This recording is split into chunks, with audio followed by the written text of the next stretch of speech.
Hello guys, umalis lang ako sandali. Ito na yung nadatnan ko.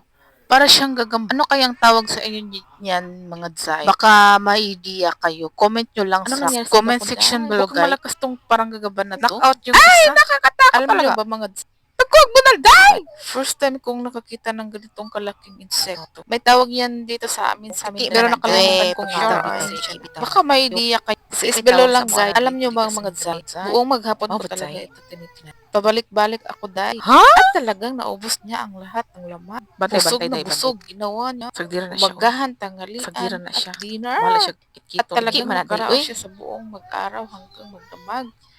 Kasi nga, nakabingwit siya ng ganitong Kit-kit kalaking naman niya, anong Day. tawag nito.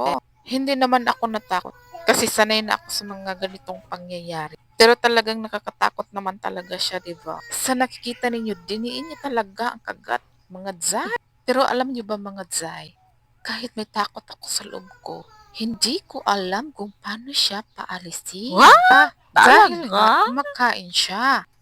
Kaya hinayaan ko lang maubos niya ang kanyang pagkain. We!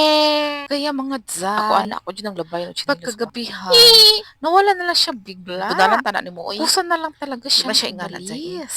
Kasi nga, naubos niya na. At busog na siya. Hadlok, anak. Napagbutot Kaya na mga kang Day. Zay, yun Para lang for masibak. today's Hadlok. video. Thank you for watching. Bye!